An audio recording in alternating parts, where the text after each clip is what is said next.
Good evening, everyone. 皆様、 Those joining us online from around the world. We shall now begin the Time to Act Forum 2025, connecting mitigation and adaptation actions from cities to the world. It is a pleasure to see so many people here today. My name is Miyuki Hiramatsu, and I am honored to be the MC for today's event.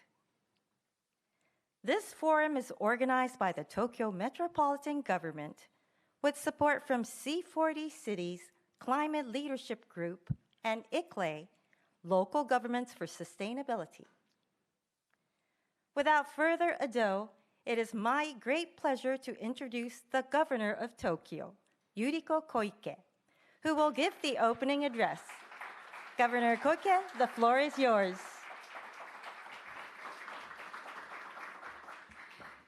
Hello, everyone. I'm Koike Yuriko, the Governor of Tokyo. To start, I'd like to extend my heartfelt thanks to those joining us today. Kobayashi 環境副大臣、ありがとうございます。Professor MARWALA, Rector of the United Nations University, thank you very much for your presence. And His Excellency, Mr. Côrtes, Ambassador of Brazil, thank you very much. And all the speakers, thank you very much for participating in this Time to Act Forum 2025. And it has been an incredibly hot year, hasn't it? And in Japan, not only women, but men too have started using parasol to beat the heat. And so a trend of higasa danshi, men with sun umbrellas, has really caught on.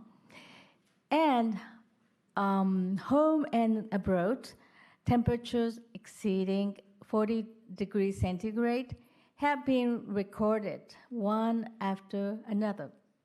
And natural disasters caused by climate change, such as frequent floods and wildfires, are clearly taken on a different character than before. There is no time to lose in taking action. Promoting decarbonization and urban resilience to protect people's lives and livelihoods is our responsibility.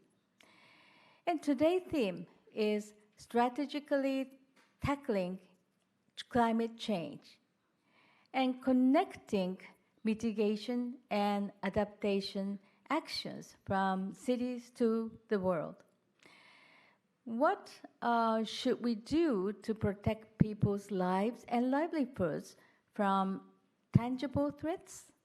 And it is so essential that cities share their knowledge and initiative with each other and turn those exchanges into concrete actions. Today's forum is being held as a town hall COP, a platform that brings the voices of cities to the COP. And this initiative was launched by ICLE and Local Governments for Sustainability earlier this year and has been rolled out worldwide. The result of today's forum will be officially delivered to COP30 next month. So let us more decisively communicate our city's initiative at COP30, where NDCs will be presented for the first time in 5 years. And so let me conclude my opening remarks with the hope that the discussion will be successful and productive for everyone. Thank you very much. ありがとうございます。Thank you, Governor Koike.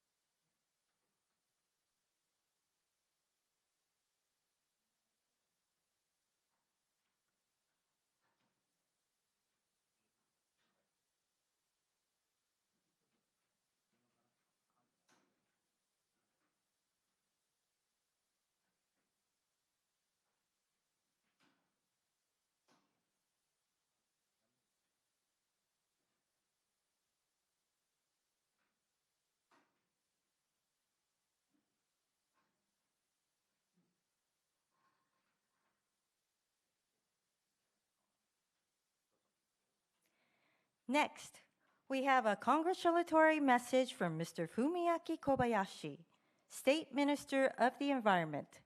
Mr. Kobayashi, please.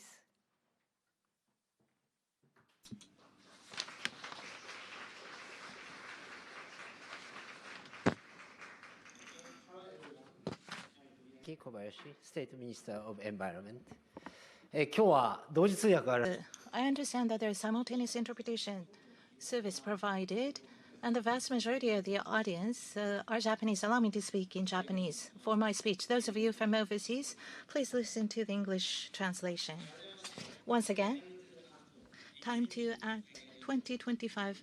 As the program opens, I would like to offer my sincere congratulations. Governor Koike and the relevant persons, thank you for this opportunity. Tokyo has faced many environmental challenges in the past, including illegal dumping of waste and pollution of air and water quality. However, through the leadership of Tokyo Metropolitan Government and the technology of Japanese companies, we overcame these challenges and established a world-class sanitary environment in this city. Today, as an environmentally advanced city, we are powerfully leading the world in climate change countermeasures, such as initiatives in renewable energy and hydrogen. Today, under the leadership of Governor Koike and with the participation of many stakeholders, I sincerely congratulate the organization of this conference. As the impacts of climate change become increasingly apparent, the world must achieve substantial reductions in GHG emissions, green gas emissions. The leadership of cities, which account for approximately 70% of global greenhouse gas emissions, the local governments is particularly crucial. Internationally, IPCC's 7th assessment report cycle has decided to produce a special report on climate change in cities by 2027, highlighting the role of cities. Furthermore, at the annual climate change COP meetings, multi-level efforts involving local governments have become a major topic in recent years. Indeed, at COP28, joint outcome statement on urbanization and climate change was issued, aiming to strengthen climate crisis responses by cities and local governments. Then, at last year's COP29 in Azerbaijan, a seminar themed on collaboration between nations and local governments, multi-level collaboration, was held at the Japan Pavilion. Governor Koike also took the stage, powerfully communicating Tokyo's initiatives to the world. With COP30 in Brazil approaching next month, we firmly believe this event, sharing mitigation and adaptation actions that connect cities to the world under the theme of strategically confronting climate change, is a timely and crucial one. I am convinced. Moreover, actively pursuing decarbonization presents a growth opportunity for cities, attracting people and investment. Furthermore, maximizing the use of local resources such as nature, talent, and technology, and promoting intra-regional investment will lead to solving regional social challenges and realizing regional revitalization. As I close my remarks, I hope this conference serves as an opportunity to further advance efforts toward addressing climate crisis. The Ministry of Environment of the Japanese government will continue to support climate change countermeasures. With that commitment expressed, I would like to close my remarks.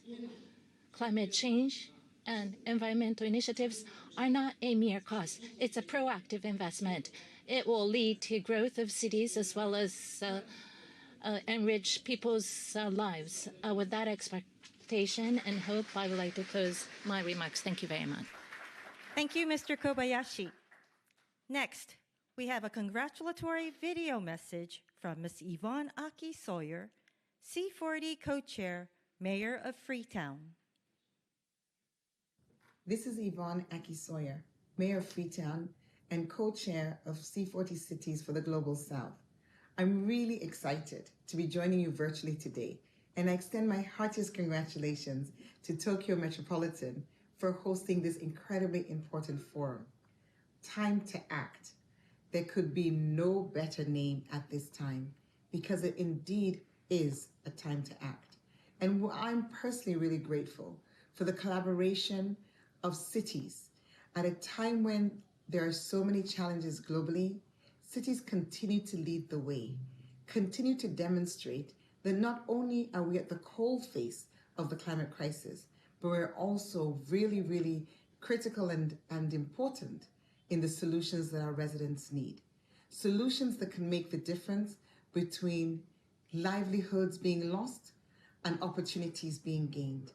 The climate crisis is a crisis, but at the city level, we've also been able to show that it's an opportunity for us to convert our economies and grow green, good jobs, an opportunity for us to build on digital technology and use tech to ensure that our food has better security and our agriculture is improved.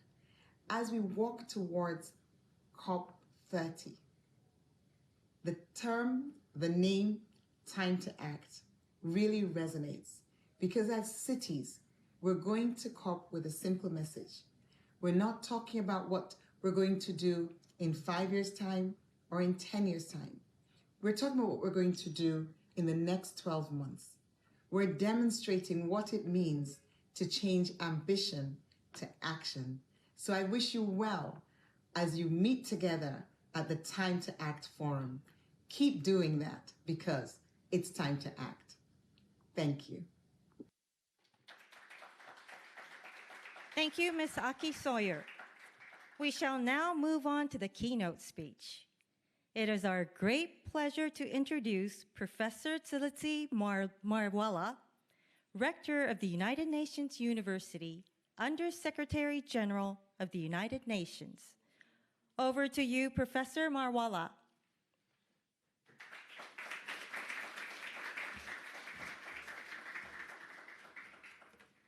Tokyo Governor, Your Worship Koike, State Minister Kobayashi, Mayor of Freetown, Ambassador of Brazil, His Excellency Côrtes, panelists, colleagues, and distinguished guests. Exactly a decade ago, the former Secretary General of the United Nations, Mr. Kofi Annan, offered a rather grim prognosis. In an interview ahead of the Paris summit that year, he declared, "The world is reaching the tipping point beyond which climate change may become irreversible. If this happens, we risk denying present and future generations the right to a healthy and sustainable planet. The whole of humanity stands to lose." His words, once framed as a warning, now echo with unsettling clarity. The climate crisis no longer looms on the horizon. It is a reality already reshaping our world.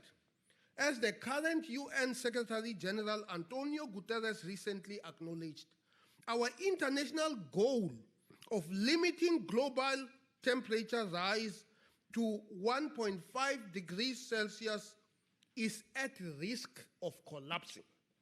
Yet within this sobering reality lies an unprecedented opportunity to transformation.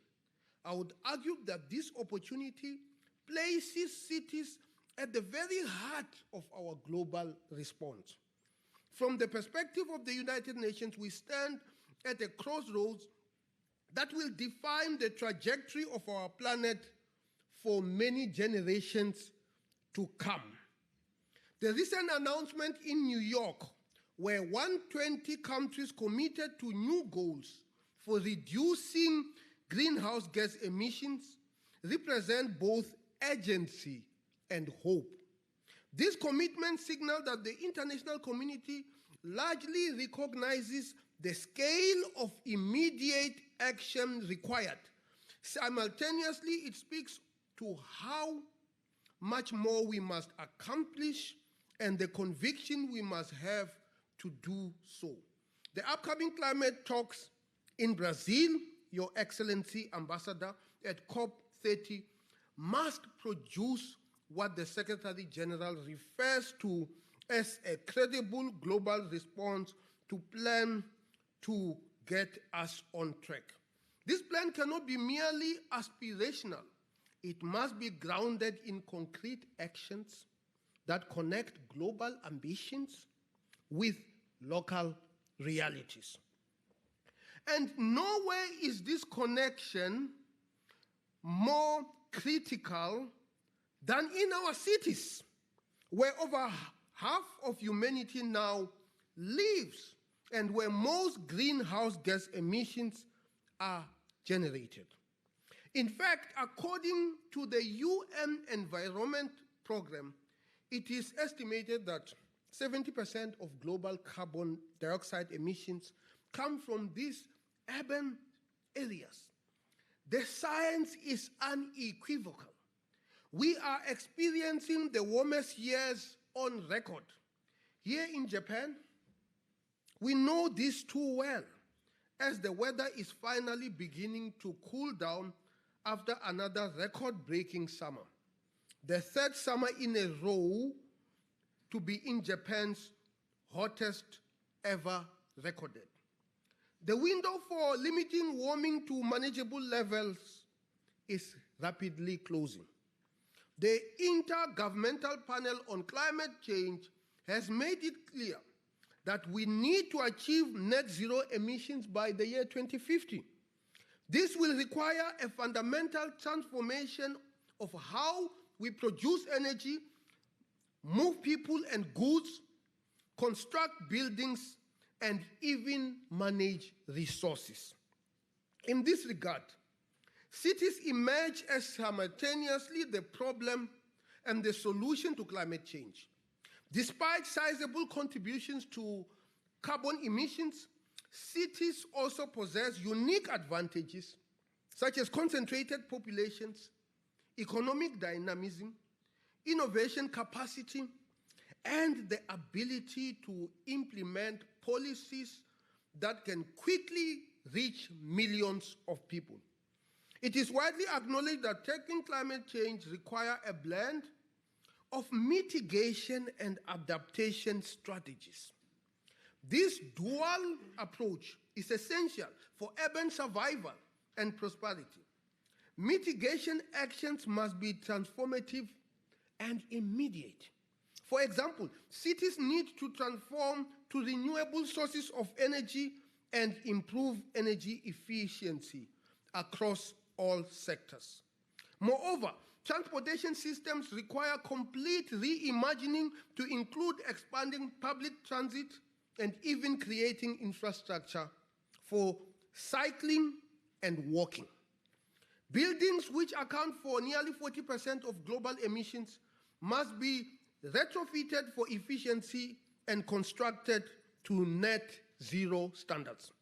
There is certainly a precedent for this.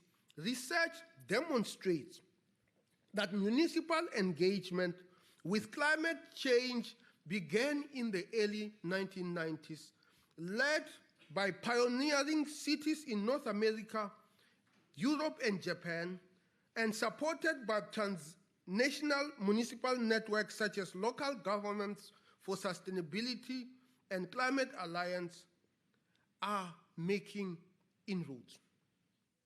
Initially, action focused mainly on mitigation. Since the 2000s, a broader and more geographically diverse wave of municipal action has emerged, including megacities like Tokyo. Still, there remains a disproportionate emphasis on mitigation. As Bartley and co-workers argue, while adaptation is more locally grounded, it remains secondary at the municipal level. Adaptation actions must thus be equally comprehensive. Here, cities must build resilience against sea level rise, extreme heat, flooding, and storms. This means creating green infrastructure that can absorb stormwater, and developing early warning systems for extreme weather. The scale of the climate challenge demands that cities move beyond individual action to systematic cooperation.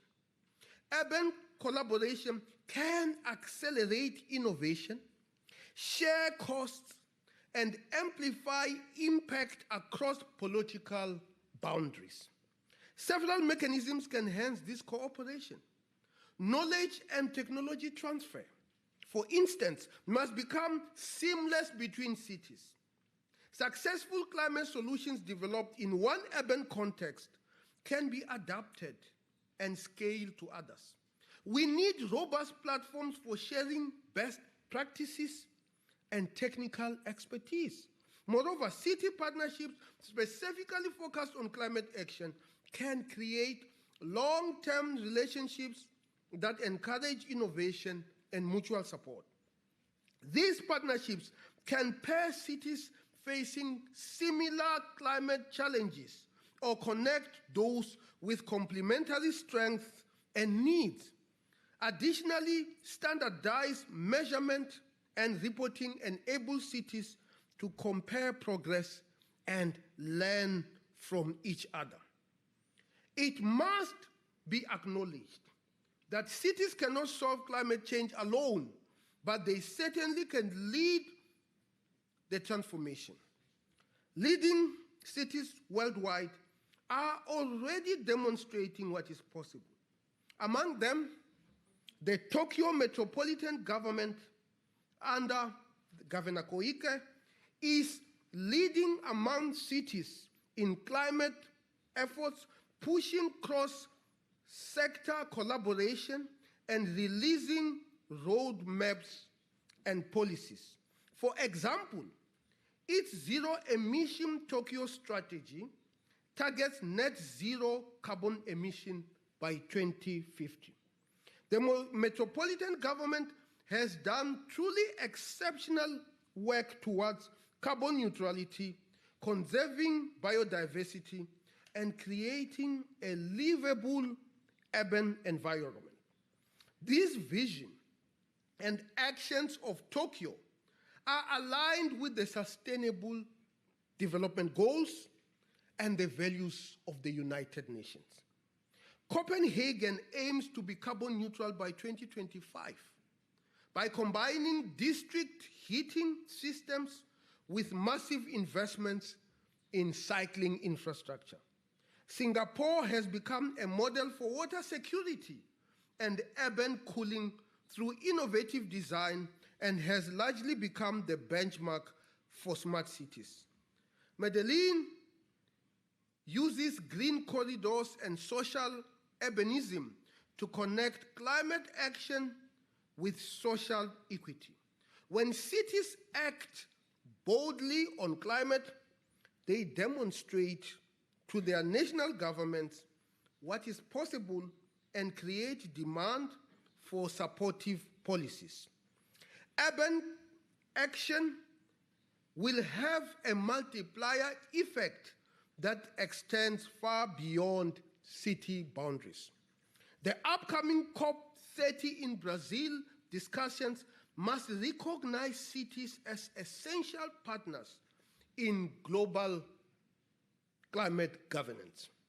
National commitments will only be credible if they include concrete plans for supporting urban climate action. In doing so, we must also ensure that climate action advances social equity rather than undermining it.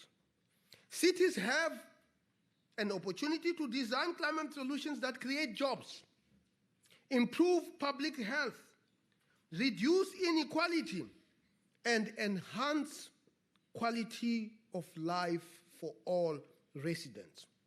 The 1.5 degrees Celsius goal may be at risk now, but it is beyond reach if we harness the collective power of urban innovation and determination.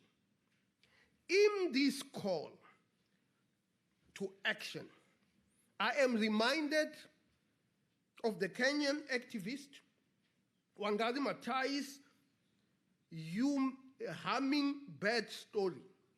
When faced with a raging forest fire, while all the larger animals stood by in despair, the tiny hummingbird darted back and forth, carrying drops of water in its beak. The other animals mocked it, saying, "What do you think you can do? You are too little." Yet the hummingbird persisted, replying simply, "I am doing the best I can."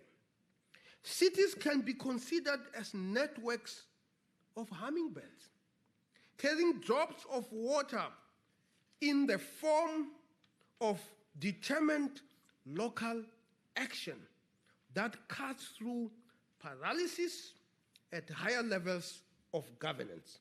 And if enough of us act as the Metropolitan Government of Tokyo is doing, this collective persistence may very well be the key to turning the tide of the climate crisis. Thank you very much. Arigatou gozaimashita.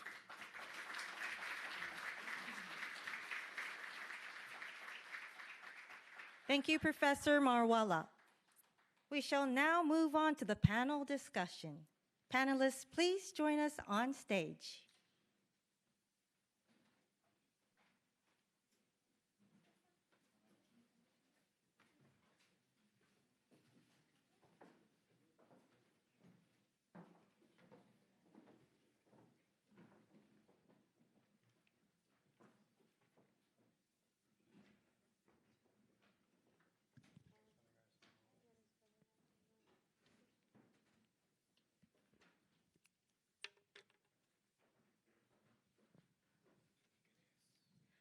Moderating the discussion today is Toko Uchida, Secretary General of ICLEI Japan. Mr. Uchida, whenever you're ready, please go ahead.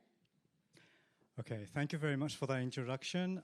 My name is Togo, and I represent ICLEI Japan office. And I am privileged, and thank you so much for inviting me as a moderator for today's panel discussion. Let me just give you an overall picture of what Time to Act is and what we would like to achieve in this panel discussion. So I have been involved in this Time to Act since its inception during the COVID pandemic. And since then, it has been one of the important events that contributes to the UNFCCC COP. As our speakers in the opening plenary mentioned, how it is important for the local governments to contribute to the COP discussions. So I am particularly happy that Tokyo is framing this Time to Act Forum 2025 as the first town hall COP that is happening in Japan, and I think it's worth mentioning about that.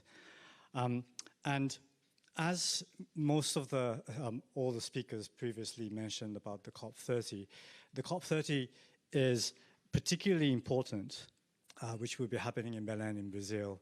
And I am very happy to have Ambassador from Brazil participating in this event. It is because the national determined contribution will be summarized with this COP30. And it is really important for our local governments to present ourselves as a pivotal actor in this global climate policy so that we could be playing our role in terms of contributing to the global ambition for climate action. So I am delighted to have participants from influential cities, of course from Tokyo, from other parts of Asia, and also from Australia, and also government and international organization participating in today's panel. So I would like to briefly introduce who we have in the panel today. So first from you, Krista Milne, Co-Chief Heat Officer and Director Climate Change and City Resilience, City of Melbourne. Thank you. Ms. Yuriko Koike, Governor of Tokyo. Ms. Naomi Cowan, Head of Energy and Climate Change Policy, British Embassy, Tokyo. Mr. Christoph Pusch, Program Manager, Tokyo Development Learning Center, TDLC, Urban Resilience and Land, Global Department of the World Bank. And we also have two participants online. First is Mr. Eric Yu, Deputy Secretary General, Executive Director of International Affairs, Taipei City. And we also have Mr. Vincent Vinarao, Assistant Department Head of the Climate Change and Environmental Sustainability Department from Quezon City. So, we have a bit of a challenge today of covering all the speakers in about 1 hour, and we hope to capture the essence of what you have been doing in your respected represented organizations and cities. And I would like to go through 2 rounds, one by one, and I would like to ask each speaker to be punctual, to the point, as much as possible. Let's get started. So, first of all, actually, I would like to start from Governor Koike. And first of all, thank you very much for convening this wonderful event today. And as a center of largest metropolis of the world, you have been leading the world with various climate change initiatives. And so I would like to ask you to please share with us achievement of Tokyo that you have made so far, pursuing the zero emissions by 2050, and also in protecting citizens from the climate effects. Well, thank you, Uchida-san. And as Professor MARWALA said, the city is a hummingbird. And we, Tokyo Metropolitan Government, is a small hummingbird having 14 million population and 3 million commuters every day. And to achieve the goals of the Paris Agreement, cities must take the lead in accelerating efforts on renewable energy and energy efficiency around the world. And in March of this year, Tokyo set a new goal of reducing greenhouse gas emissions by at least 60% by 2035. With the aim of achieving zero emissions by 2050. It's very challenging, but it's worth doing to save the citizens' lives and livelihoods. So let me introduce some of Tokyo's pioneering city-specific initiatives. Please look at the slides as well. And recognizing the city's dense urban environment, Tokyo introduced a mandate in April requiring newly built homes and buildings to install solar panels, as well as meet standards for thermal insulation and energy efficiency. For existing homes, energy-efficient housing is becoming increasingly common thanks to subsidies for installing solar panels, storage batteries, and thermal insulation retrofits. And these measures for buildings also improve the value of everyday life, but not only strengthening disaster resilience, but ensuring a healthier and more comfortable quality of life for residents. And as the installation of solar power generation accelerates, it is essential to take the initiative to establish a system for the efficient collection and advanced recycling of used panels. Tokyo is steadily accelerating its efforts, including designating recycling facilities in the Tokyo metropolitan area and providing subsidies for its costs. As a unique recycling initiative, we are running a campaign to collect used cooking oil from households and converted into sustainable aviation fuel, SAF. So after enjoying tempura, the oil will make the aircrafts fly. So with the cooperation of Tokyo residents, about 7,000 liters of oil have been collected, enough to fuel 5 flights from Haneda to Seoul. And this campaign helped to cut CO2 emissions from transporting athletes during the World Athletic Championship held in September. And these efforts embody the traditional mottainai spirit of respect for resources, a value that has been passed down since the Edo era. Edo is the former name of city of Tokyo. And I hope to share Tokyo's approach with the world as a practical example of a circular economy in action. By the way, Professor MARWALA, thank you very much to remind me the word of mottainai. Mottainai in Japanese and in English, it means it's too precious to waste. And Dr. Matai was a big advocate of the spirit of mottainai. I really thank Madam Mottainai, Madam Matai. And adapting to our changing environment is just as important as part of our efforts to prepare for increasingly severe natural disasters. We are developing, yes, we are developing, please, yes?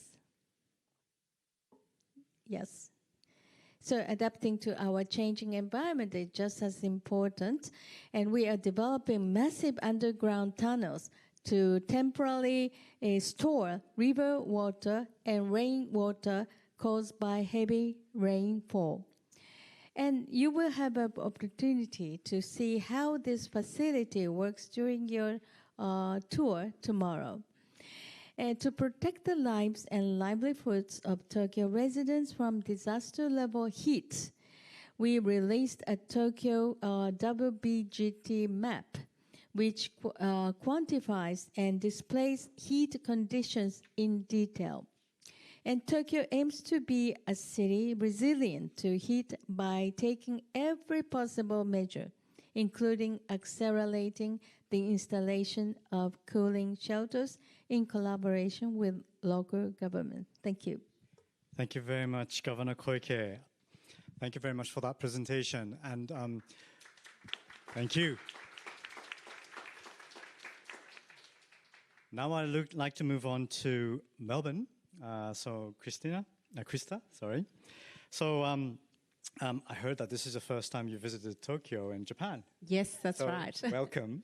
How are you enjoying it? It is fantastic. I'm here on actually holidays with my family, and it coincided with this event. So I'm looking forward to flying home with cooking oil after I've eaten tempura. Fantastic. So we would like to ask you about what you have been doing in Melbourne.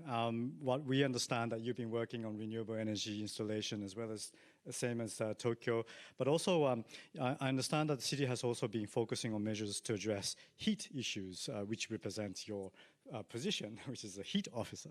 So could you share us about Melbourne's current situation and some of the activities that you've been engaged in? Yes, thank you. I loved your comments at the start about carrying umbrellas. I've been the Chief Heat Officer for about 3 years as part of an initiative to draw attention to the risks of heat for people's health. And I've worked in climate change for 20 years. And since then, having a focus on heat, have had the greatest impact in terms of people understanding the impact of climate change on their personal lives. So it's been highly useful. But City of Melbourne has been working on climate change for over 10 years, probably about 20 years, really focused on climate action, and you can see some of the results on the screen. We've cut our emissions by 79% for our municipality. We purchase 100% renewable energy. We plant over 30,000 trees over that time and investing in stormwater harvesting. And that leadership has a lot come from, first, our relationship with ICLEI. 20 years ago, we became the host city, so it's great for our region, so it's great to be participating in this event, and through our partnership with C40 as well.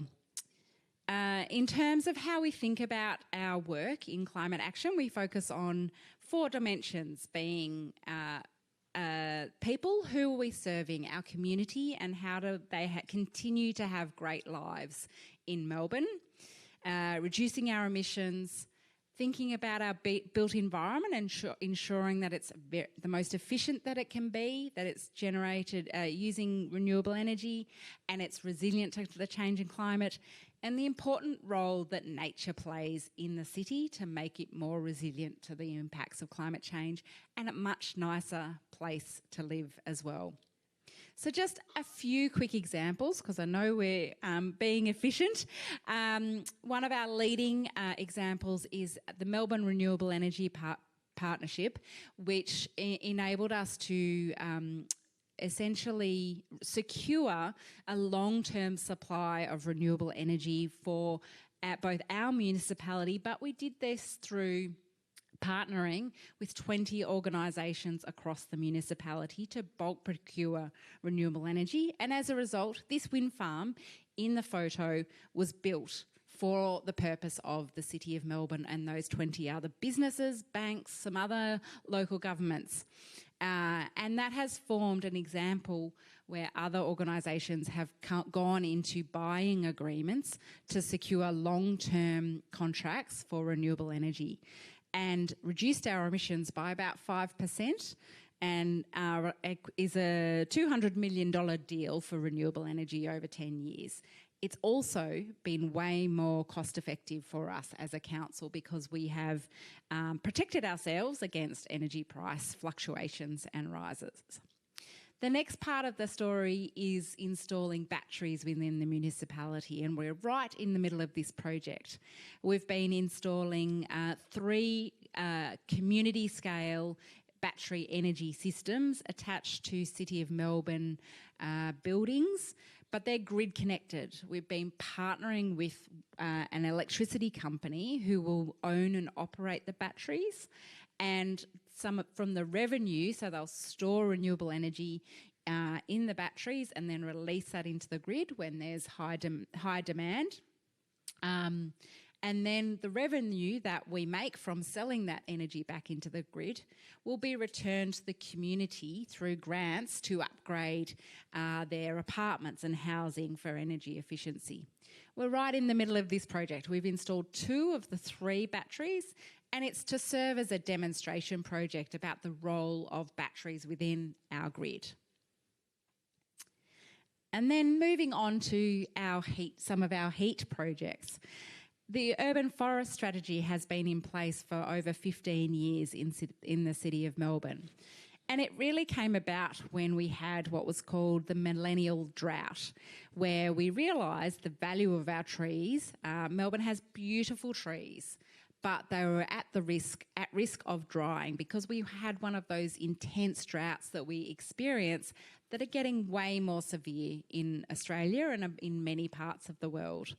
So as a result of that drought, we were actually at risk because we weren't allowed to water the trees because Melbourne was at risk of running out of water, and we had to get special permits to keep our trees alive. So that set in place a strategy to then say, well, we need to protect and enhance and indeed outgrow our urban forest. And since then, we've been planting 3,000 trees per year, which doesn't sound like a lot on the scale of the Tokyo city, but we're a small city, 37 square kilometres and 200,000 people is the municipality that I work for. And representing, and that's the centre of the city of a 5 million people city. And then maybe a bit similar to what the Governor mentioned, we've also more recently started activating what we call community cool places, somewhere where anyone can go on those really hot days because our climate is changing, and provide a cool place for people to get reprieve. So that's if people don't have a cool room in their house or they can't afford to operate their air conditioning, which is happening more and more in Australia, they can come to a community centre or a library and they will find resources where they can cool down, be in air conditioning, maybe meet their neighbours, play a game, get some Hydrolite, sun cream, a water bottle. Those very basic, simple things, but are actually really important to keep people alive. There are a few stories which I'd love to elaborate on further. Thank you. Thank you very much, Ms. Krista. Now I would like to move on to online participants. I would like to turn on to Mr. Eric from Taipei City. Thank you for joining us today. We would like to hear what is the current situation in Taipei, as well as some of the key efforts that you've been making there. Okay. Okay. Hello? Hello, I can hear you. Please. Can you hear me? Yes. Yes, I'm Eric Gill. Very appreciate this great opportunity to share Taipei's experience. And when we talk about the global climate crisis, Taipei is on the front line. Over the past century, while the global average temperature rose by 1.2 degrees Celsius, Taipei has risen by 1.8, the second fastest rate in Asia. We are in a basin city, dense, humid, and highly developed, where heat and emissions are easily trapped, so we had to learn how to cool the city by design. So there are three key strategies for urban coolings. Number one, instead of just counting carbon, we measure how citizens feel. Cooling design, shed wings, and greeneries are now integrated into the planning process for all new developments. We also offer zoning incentives for continuous canopies and vertical greenery, making thermal comfort a key design standard for the city. And because space is limited, we have decided to grow upward. Green walls, balconies, rooftops are now included in the city's 3D greenery standards, the first initiative in Taiwan to integrate vertical greening into building regulation. So by 2025, every new housing project will be required to feature green coverage on facades and roofs. The result is an urban forest where each building is a tree, forming a living landscape across the city. Second, energy use in residential and commercial buildings makes up a significant share of Taipei's total emissions. So we start with the ones we can control. That's our own buildings.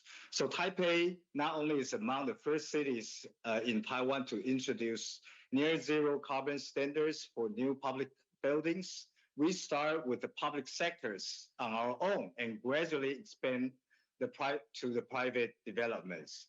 This approach treats every building like an energy efficient appliance with clear performance ratings that make energy use visible and accountable. Third, beyond buildings, the city government is building a connected green infrastructures, a network of parks, trees, corridors that keeps Taipei cool and livable. We identify four major heat zones, from historical districts and commercial areas to tech parks, and develop site-specific cooling plans. These include replanting trees along streets, expanding shed walkways that connect metro stations and parks, improving park greenery and waterfront permeability, and turning on underused public space like parking lots into green areas.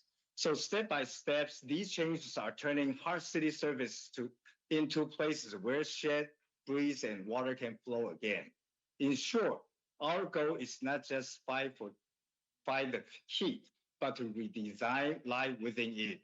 When people are free to choose to walk, stay outdoors, and enjoy their cities at every moment, we think that is a resilient in practice. Thank you very much. Thank you very much, Mr. Eric. Very inspiring example from Taipei.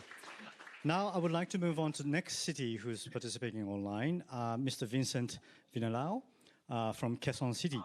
So, Mr. Vincent, can you also introduce what you have been doing in Quezon City, please?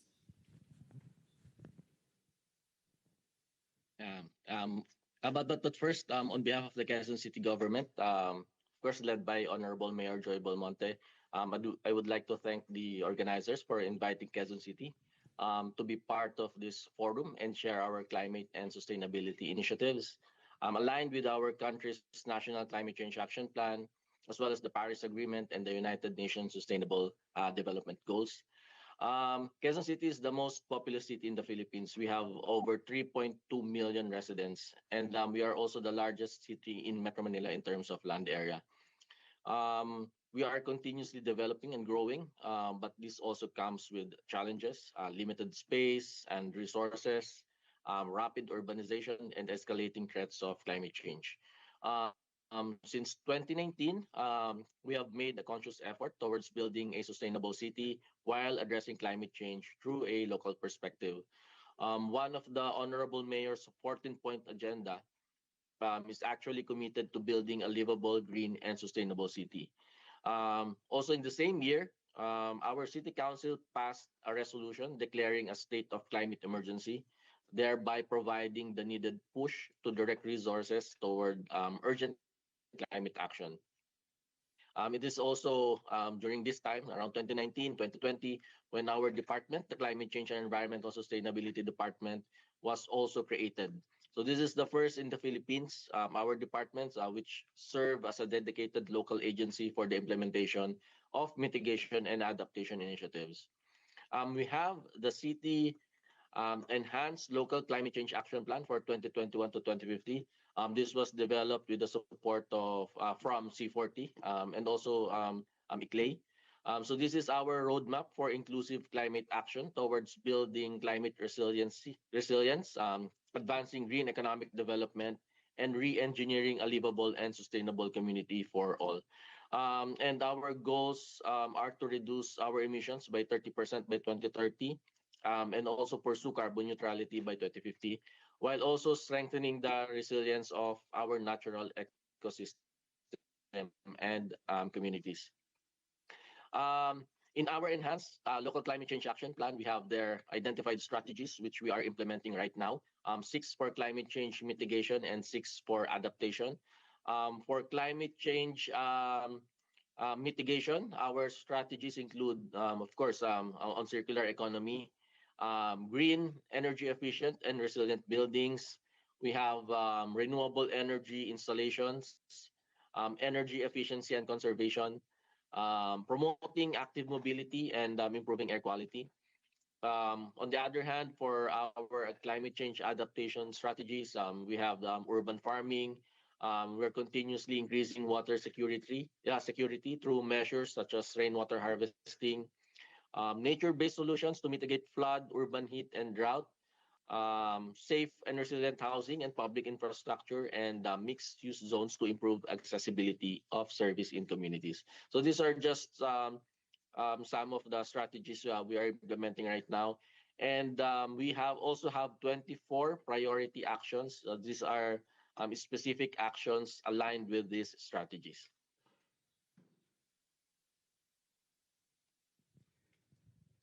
Okay, thank you very much, Mr. Vincent. There's so many things to talk about. Thank you very much for keeping the time as well. Thank you so much. Now I would like to move on to more of a different perspective from the government level. So Naomi-san, thank you so much for participating. You're from the Embassy of UK in Japan. So we have talked about how it was very hot in Japan. But we also know that it was very hot in Europe as well this year. So please share us how it was in Europe this year. But also, coming from a national perspective, UK government has hosted COP26 in Glasgow in 2021. And since then, UK government is one of the government has been spearheading climate actions and goals internationally. Could you please share us about some of the initiatives taken by the government? as well. Thank you so much. Yeah, sure. So thank you very much for giving me opportunity to give a UK perspective. So in terms of heat waves and hot temperatures, the UK just experienced its hottest summer on record. And in the UK, we kind of joke a bit about the summer. And we always say, oh, summer is only 1 or 2 days, and maybe it's going to be rainy and cloudy and cold. This year, it was a sustained period of high temperatures. And in the UK, in people's homes, we very rarely have air conditioning. People aren't used to that kind of temperature. So there's also an aspect to this that is about an awareness campaign. And Krista, you talked about people recognizing heat as an effect of climate change and how that builds awareness. Also the health aspects, maybe people are less aware because we experience that a lot less. In 2022, we experienced temperatures over 40 degrees in the UK for the first time ever. And our scientists say that was caused by climate change and 10 times more likely due to climate change. And they predict that by 2035, we might see summer temperatures of over 40 degrees, which is very shocking as someone from the UK who regularly experiences temperatures below 20 in the summer. And then in terms of UK leadership and COP26, so as you mentioned, Uchida-san, we hosted COP26 in Glasgow in 2021. Our campaign ahead of that focused on ambition and trying to ensure maximum ambition from participants. And the number of participants that announced net zero pledges ahead of COP26 or enhanced NDCs, nationally determined contribution targets, ahead of COP26 was incredibly high. And it was wonderful that in such challenging times during COVID, everyone pulled together to really show that ambition in Glasgow. And our goals and our focus haven't really changed. So we go into COP30, having last year announced a new 2035 target of 81% emissions reduction by 2035, based on 1990 levels. And people like me working at embassies throughout the world have been engaging countries where they're based to announce their own nationally determined contributions on time. I know many countries missed that deadline. And to also have ambition. And it's great that the UK and Japan both announced last year or early this year, and were able to show ambition and encourage others to come forward as well. So last year in the UK, we had a new government come into place, a Labour government, and they announced 5 national missions that they want to achieve. One of those is to make the UK a green energy superpower. So setting this very high ambition and having that as a top 5 government ambition really shows the direction that we're trying to go in. And later last year, we announced a goal to achieve clean power by 2030. So doing the maximum we can to transition our energy systems to clean sources. Already last year, we found that offshore wind was the biggest source of generation, or wind power, at over 30% and overtaking fossil fuels for the first time ever. We closed our last coal-fired power plant in September last year. So on energy, we're really making the changes that are needed to reduce emissions. Other areas that are maybe a little bit more challenging, like transport and buildings. We have a very old building stock in the UK, but we have high level of ambition on those areas as well. So I think if you look at cities across the UK, they have different targets for meeting net zero. Many of them are a lot more ambitious than national government. So our national target is 2050. Many cities have 2030 targets. Nottingham has a 2028 target. So I think cities coming together and really showing that ambition and moving forward with their targets can make a massive change. And just to note, the UK is the first major economy to halve its emissions. So we've more than halved our emissions since 1990. But at the same time, we grew the economy by over 80%. So we really see this as the growth story of the last few decades, but also the growth story going forward.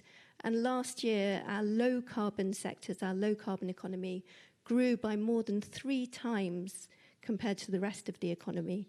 So I think that really shows why it makes sense to focus on those areas. It's not just about reducing emissions and mitigating and adapting to climate change. It also provides economic growth and opportunity. Thank you. Fantastic. Very encouraging. Thank you so much, Naomi-san. So now I would like to turn to Christoph from World Bank. So different perspective again. So you just recently been assigned in your position in Tokyo. So, but before joining, you have been having extensive experience in the field. So please share us what you have been doing related to cities, and we'd appreciate if you could touch on the initiatives taken by the World Bank and also the Tokyo Development Learning Center. Thank you. Thanks a lot for the introduction. You know, it's always nice. Microphone, please. Microphone is not on. To be the last one in the presentation, particularly when the mic is not working. Can somebody maybe help?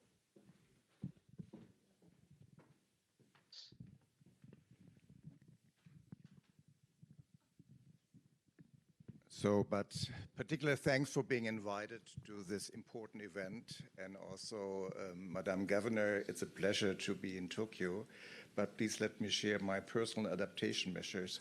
I was strongly advised only come in October. Don't come in July and August, it is too hot. So it's a reality. And thanks a lot also to Professor Mawarara. In the beginning, your keynote was very strong, but what it illustrated is the case is clear, the case is made. You know, 80% of the GDP globally is produced and generated in cities. 60% of the population globally lives in cities. 70% of the emission is from cities.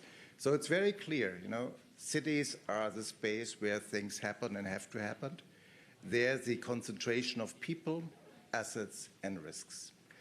And so I think we are nowadays not discussing the why anymore. It's more the what and the how. And with this, maybe we can come to the next slide. So at the World Bank, we tried to get our arm around in terms of what is needed for the investment, and I would appreciate the next slide, please.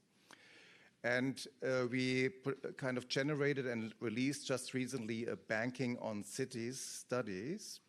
And we looked at low and middle income countries as cities and what level of investment would be needed to have a kind of low carbon and resilience urbanization. And the numbers, what came out is that investments between 250 and 820 billions annually over a period of 20 to 30 years would be needed, which sounds, on the one hand side, very challenging. On the other side, when you think about, when you look at this an accumulated country level, it's about 0.8 to 2.6% of the GDP of the countries to invest in that. So that sounds already more feasible. And the most encouraging news is also these are not necessarily new investment, no additional investment. It's doing the regular public investments right. So that's, I think, it's an important message in terms of what kind of scale, what we're having, and what is doable. With this, let's move, please, to the next slide. I had collected some example to share with you, but in the benefit of time, I'm skipping that because I think they're very similar to the other cities, but I just want to illustrate here what we're doing at the World Bank. These are very concrete examples on helping cities on advancing this agenda. But what now it means for the World Bank, please to the next slide, is where I'm focusing here because I think we have another round where we can cover the aspect of capacity building. Next slide, please. So what we are focusing here is basically one inside the investment side. So we financed about 50.8 billion on climate financing only last fiscal year, which represents about 48% of the total financing, so quite significant. And of course, a lot of this portion went in cities directly or in kind of cities-related investments, if it's energy or kind of transport and so on a national level. But what I want to highlight, because in the discussion we are focusing very much always on the investment side, I think what we also need to pay more attention is to the knowledge side. Because like we are experience here, and like Tokyo is a model city from many ways, if it's on resilience or climate mitigation, and other countries and cities can learn, it's important that we're going more systematic around this.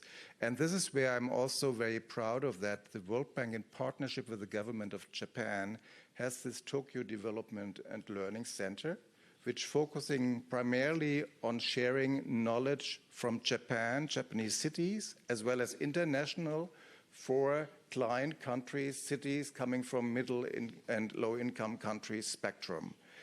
And we have about 200 plus government officials from 30 to 40 countries per year coming here to Tokyo in first learning about more in a theoretical workshop type about aspects, if it's solid waste, urban heat, adaptation, and so on, and then looking around on cities in Japan and seeing on site kind of the lessons learned.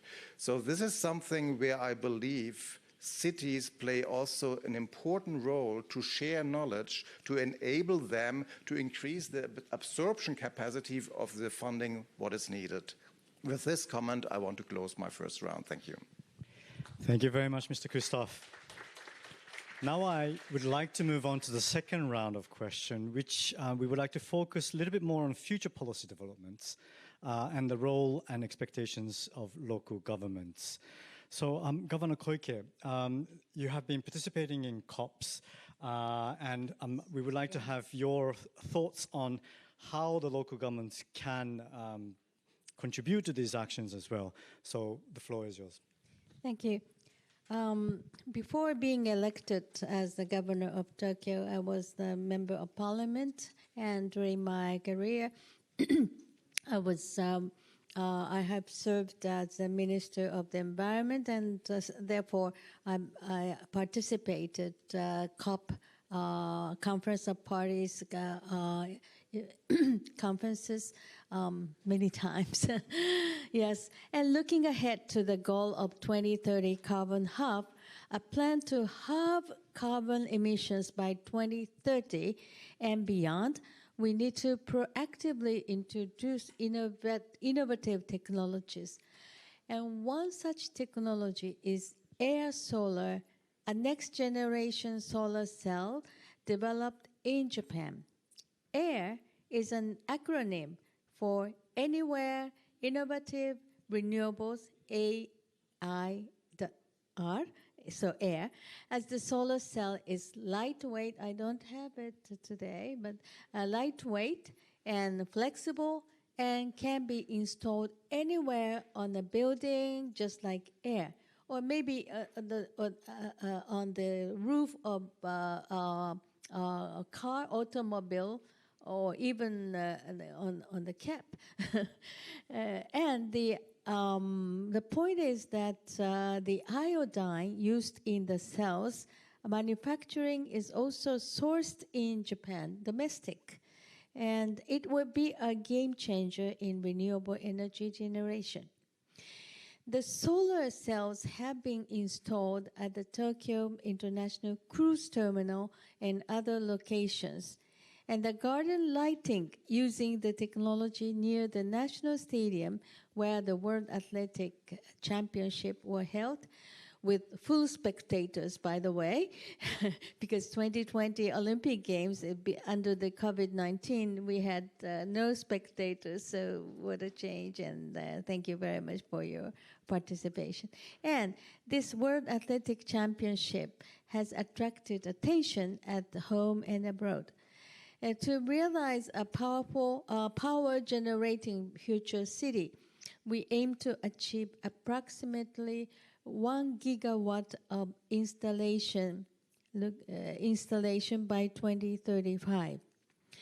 And furthermore, we move toward installing a gigawatt-scale floating offshore wind farm in the Izu Islands waters in the Pacific Ocean, which benefit from good wind conditions.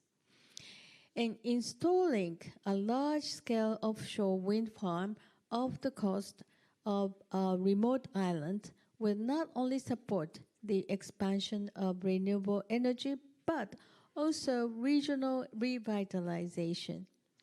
As the Izu Islands waters have been designated a preparation zone by the national government, and we are working toward early implementation while engaging with local residents to ensure their full understanding and support. And Tokyo is committed to further enhancing its resilience.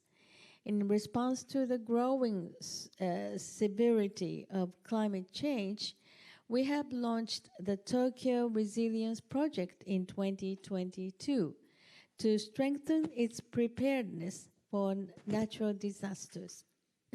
The project scale will amount to 17 trillion yen by 2040s. And this fiscal year, Tokyo will issue new Tokyo Resilience Bonds to be used for this project only. And we will further accelerate our efforts toward realizing a sustainable and resilient society by effectively leveraging the power of finance.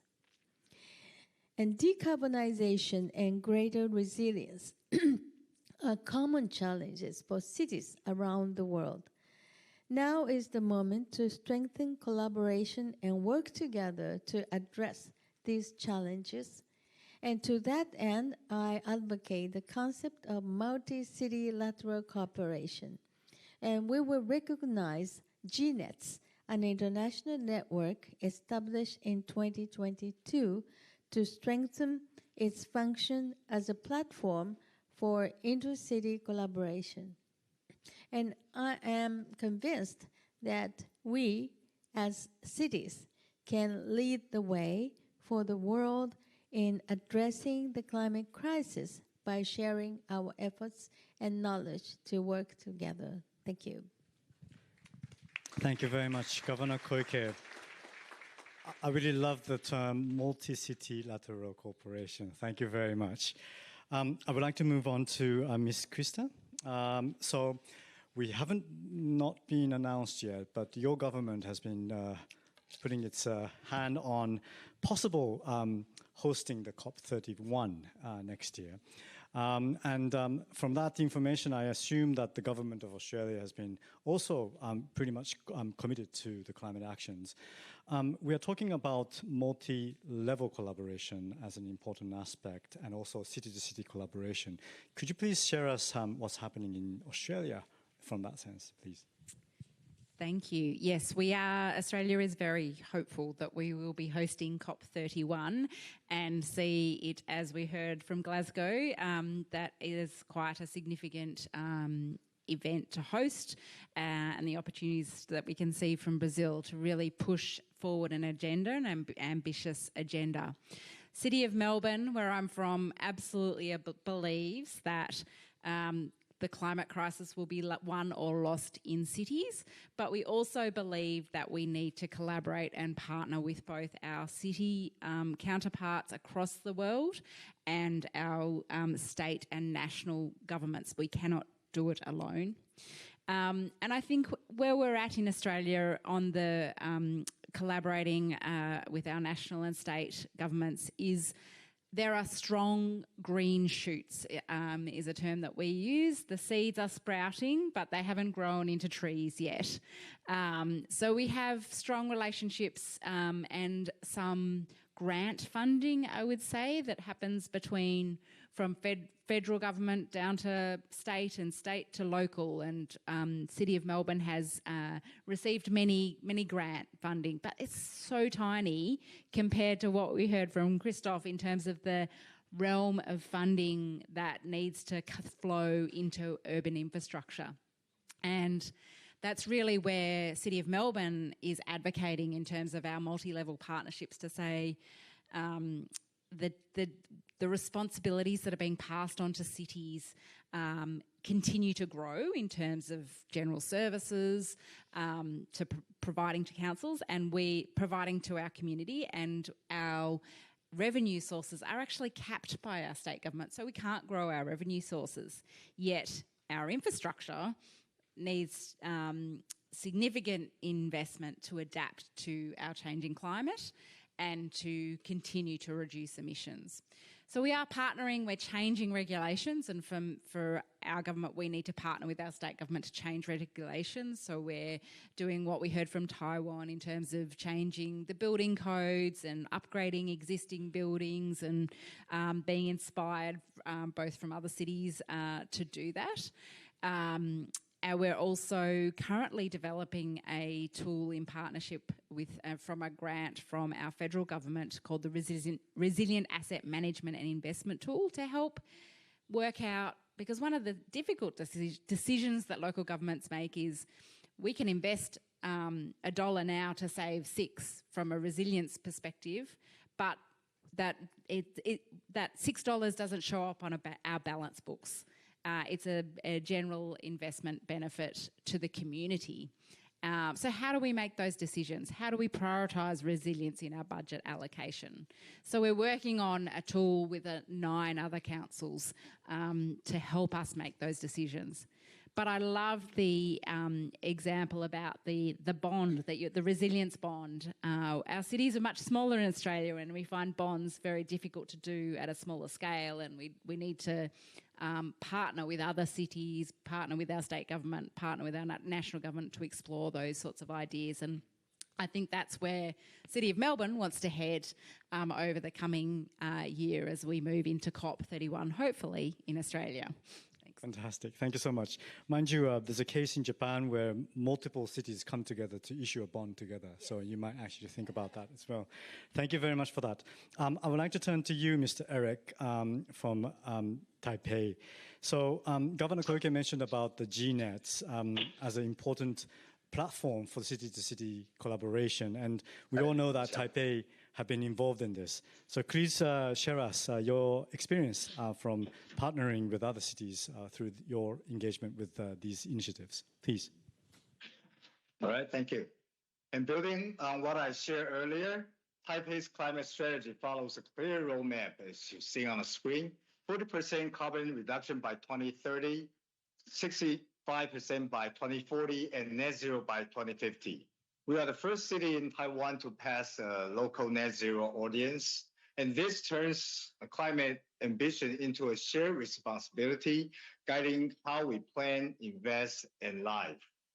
And under this framework, we advance 4 interconnected strategies.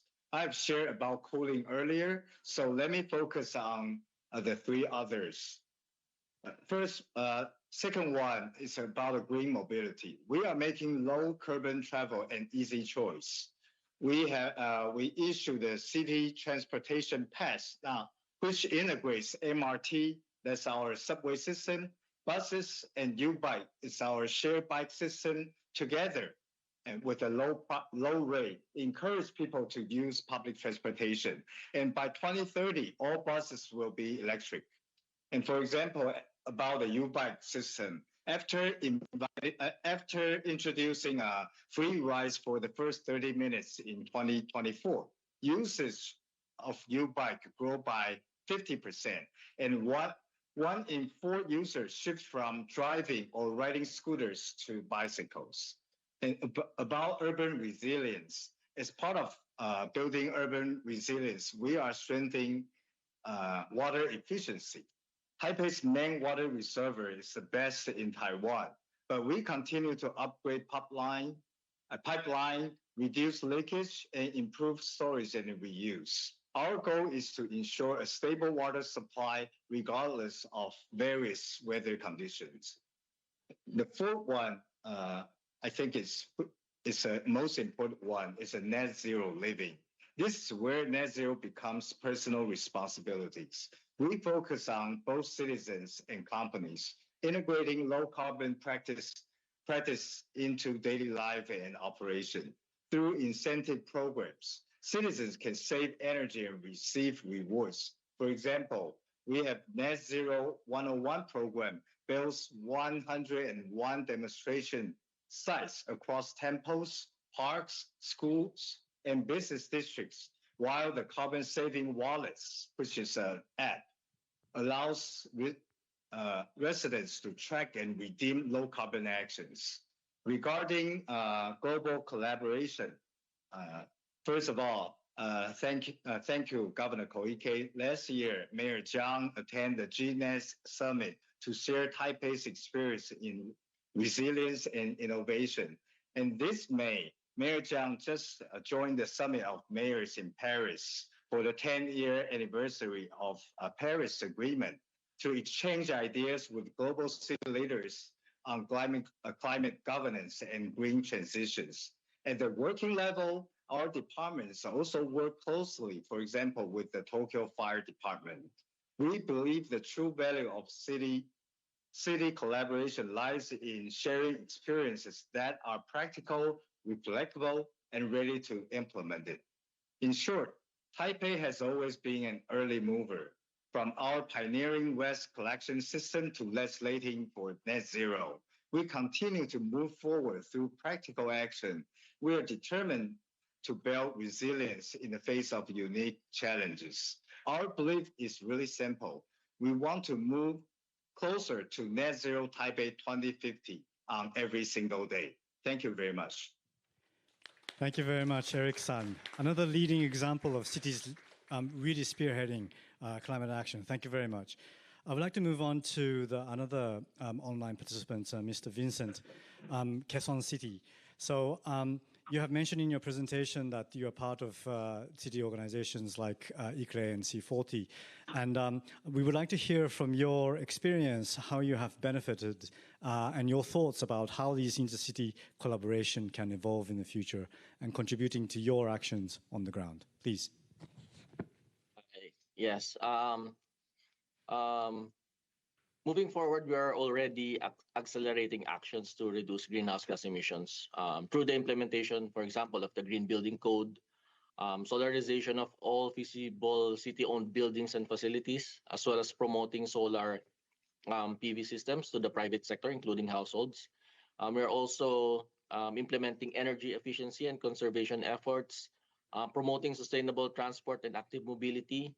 Our circular economy actions, such as trash to cash back for waste recovery, fill a bottle to reduce sachet waste, biodigesters to process organic waste and textile circularity.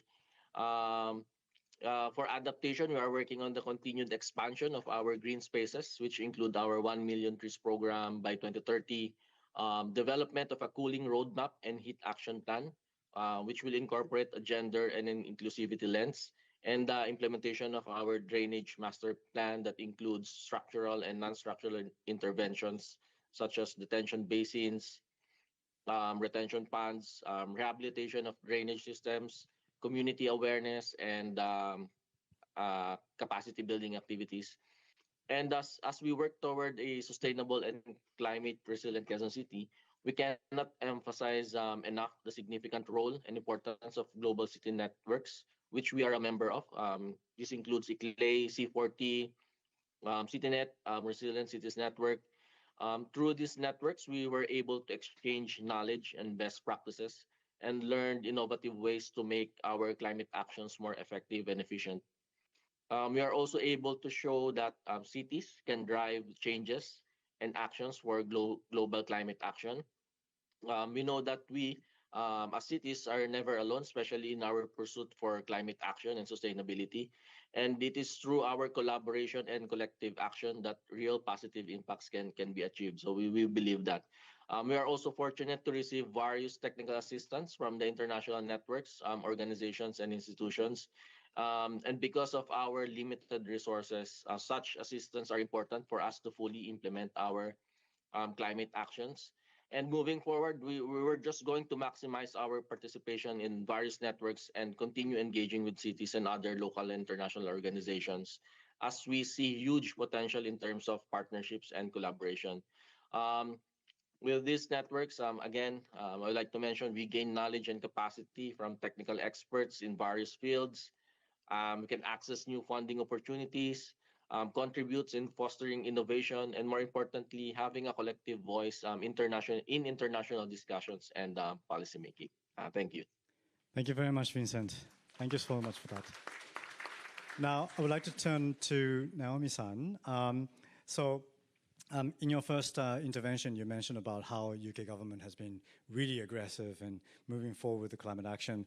And also you mentioned about how the local governments have been leading these race to zero activities. Now, I also understand that you've been living in Japan for around 8 years already. Yes, and being involved in your position as a staff at the embassy in UK. Could you please share us about your experience on that, comparing Japan and the UK, and then perhaps what you see as a future potential of partnership between the two countries in the agenda of climate change? Yeah, okay. So I think the UK and Japan have similar characteristics. We're both island countries. But also some big differences as well, and different strengths as well. So I think there's a lot of opportunity for the UK and Japan to collaborate, both at a city-to-city level and a country-to-country level. The UK and Japan are both members of the G7 and the G20, and there's great opportunity to work together within those groupings. Just thinking about some of the areas where we might be able to boost more collaboration. So I talked quite a bit earlier about clean energy transition. There are some areas where, for example, offshore wind in the UK, Japanese companies have played a huge role on that. So Japanese companies have invested in offshore wind projects in the UK. They've helped us to meet our emissions reduction targets. I think there's lots that those companies are now sharing back in Japan, and the more that the UK government can do to also help share information, the better. The UK and Japan earlier this year signed a memorandum of cooperation on offshore wind, as well as an industrial strategy partnership, the first of a kind for the UK, which includes clean energy as a partnership area. And the air-solar work that you mentioned earlier, Governor Koike. So I understand that part of that has come about the technology as a UK-Japan linked piece of work. So a Japanese scientist invented it at first, and then Oxford University scientists managed to make a little breakthrough, and then Japanese companies have developed even further. So that kind of scientific sharing can really help us both and the whole world move forward. And then I think on sustainability more broadly, there's lots of opportunity to share experiences and to collaborate. There's been a lot of interest in the UK on Tokyo's leadership, so things like the solar mandate, emissions trading with Tokyo going ahead of the rest of Japan. And there are already city-to-city collaborations, so Tokyo and London, two big financial centres, working together on finance and green finance in particular. Manchester and Osaka have a broad collaboration, which includes climate change and sustainability and working with Japanese companies. And also the flood caverns that Governor Koike mentioned earlier. Our government chief scientific advisor visited last year and went to the caverns just north of Tokyo in Saitama to see how the metropolitan area is being protected. So as we face these challenges of changing weather and flooding and need to adapt, it's great to be able to learn from Japanese infrastructure and also to be able to share some of the policy tools and things that we've used in the UK that might help others as well. Thank you very much. Now I would like to move on to Christoph-san. So you focused and emphasized about the importance of the training and technical aspect, knowledge sharing. And I think you were encouraged to hear from the leading local governments of the needs and enthusiasm that's coming from the participants.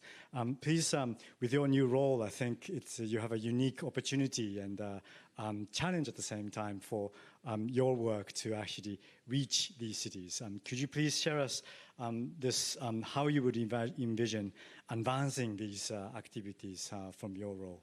Yeah. I mean, from our perspective at the World Bank, there are particular two areas where I think we would need to strengthen our focus and also our cooperation.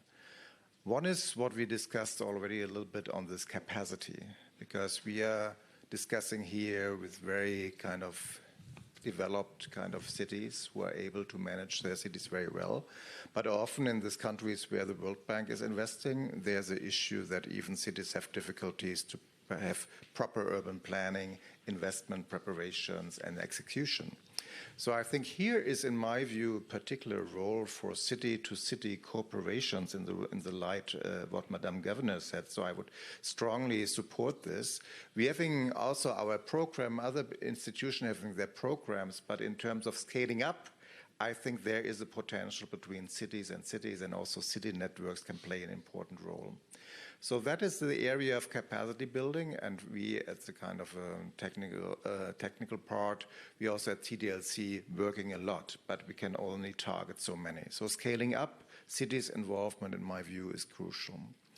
The second part is also what kind of Madame Governor touched on, is the financing basis to be more broader. And here are, I think, different elements important. On one hand side, we have to look at the funding base. And Krista, you mentioned how difficult it is for cities to do this in order to increase tax and income for cities. But at the end, for kind of to develop further financing, you have to have your own sources. So part of the capacity building is also we are doing a lot of municipal finance aspect on creditworthiness academies and other things, which is the basis.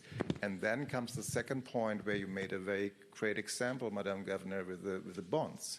You know, once you're having more established kind of credibility, then you can also be more innovative in attractive financing. And here's also a role for the IFIs and others to be more innovative with blended financing, also de-risking kind of investment to crowd in than private financing. That's another second big important area. And the third one, I think we together in cities, but also the International Financing Organization, need to help cities to invest more in data, in digitalization, and innovations. And I think if we can move along this three paths, I think we will see a very strong results and impact. Thank you. Thank you very much, Mr. Christoph. I think it's a good, almost like a different vision of concluding this, the panel discussion.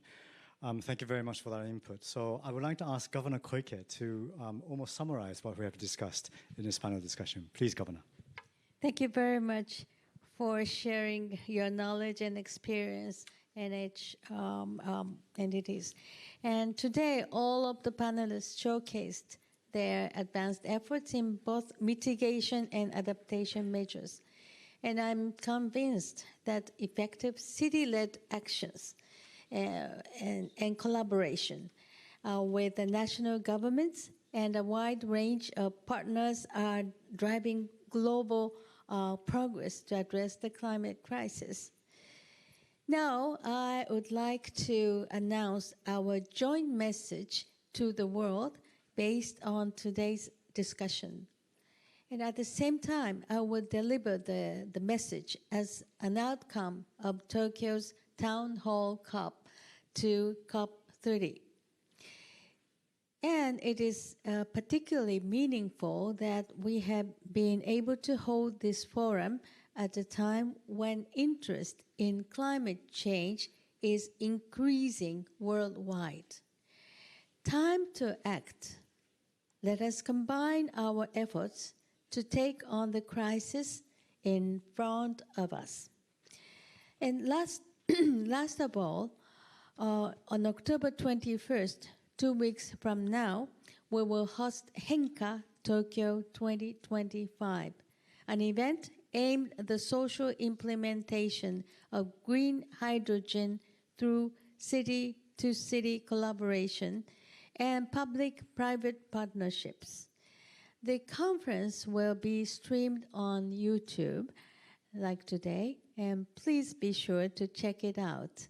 And thank you very much for your participation, and thank you very much for your great opinion and great to share your experience and know-hows. Thank you so much. Thank you. Arigatou gozaimasu. Thank you very much. Thank you. Koike. As ICRE, we will make sure that we will deliver the joint statement and message to the COP30, the multi-city lateral collaboration. Certainly is something that we could be strong in message to the COP30. So thank you very much. So I would like to conclude this session with that. So I would like to ask all the participants to give a warm applause to all the participants who have contributed in the session, including Eric and Vincent who have participated online. So thank you very much.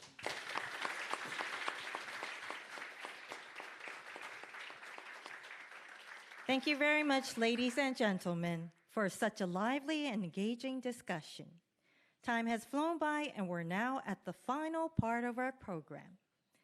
I'd like to invite His Excellency, Mr. Octávio Henrique Côrtes, Ambassador of Brazil in Japan, to deliver today's closing remarks.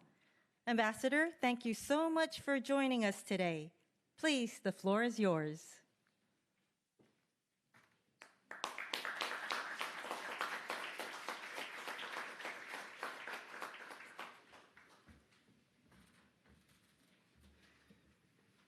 Minasan, konbanwa.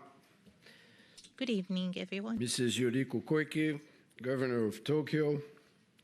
Dear Professor MARWALA, my friend. State Minister Kobayashi from the Minister of Environment. Distinguished guests, dear representatives of local governments, and all the panelists that have shared their opinions with us tonight.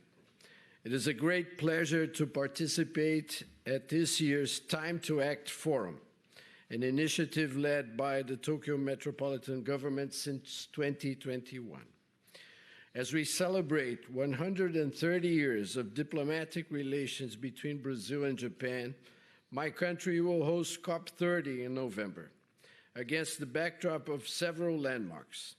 The 80th anniversary of the United Nations, 20 years since the entry into force of the Kyoto Protocol, and 10 years of adoption of the Paris Agreement.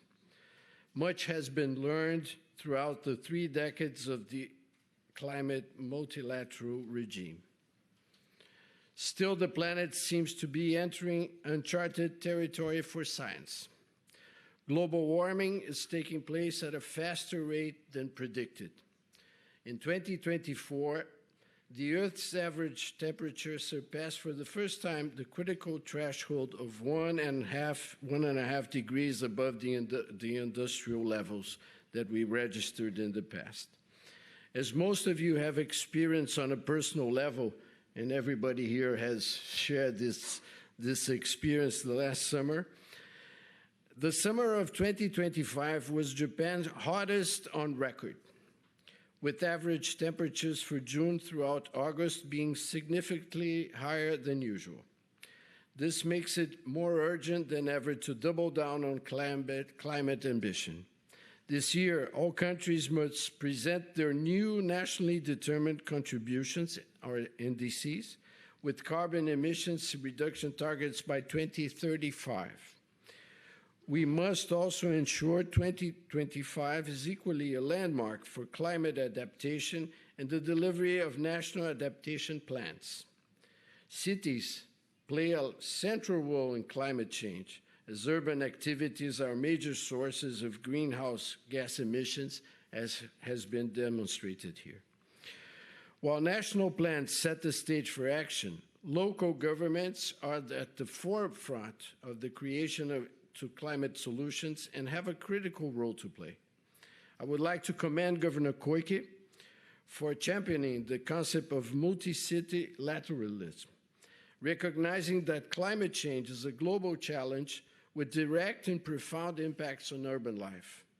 Similarly, Brazilian incoming COP30 presidency introduced the concept of mutirão, Portuguese for collective effort, to emphasize the critical role all stakeholders must play in delivering on climate commitments. There is a growing consensus that we must shift the focus from negotiation to implementation. Now it is time to act.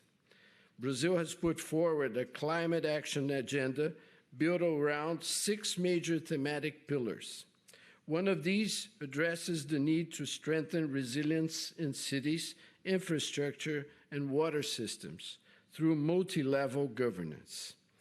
Another pillar includes the launching of the Tropical Forest Forever Facility, TFFF, an international mechanism designed to safeguard the future of tropical forests throughout innovative financing.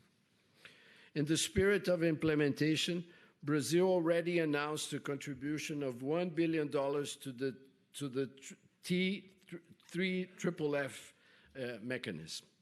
In Belém, we also hope to elevate global ambition on energy transitions, sustainable fuels, and more. These are just a few of the initiatives guiding us toward a future rooted in climate justice. As the COP30 president-designate, Ambassador Corrêa do Lago, former ambassador to Tokyo, recently stated, "Now is the moment for action when crisis is met with opportunity. Now is the time we begin to decisively change by choice together."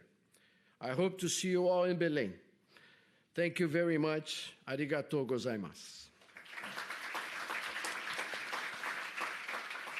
Thank you, Ambassador. This brings us to the end of the Time to Act Forum 2025, Connecting Mitigation and Adaptation Actions from Cities to the World. Thank you all once again for being with us today.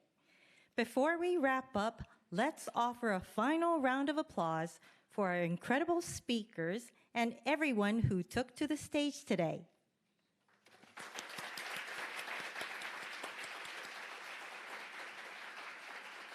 We look forward to seeing you all again soon. Goodbye and take care.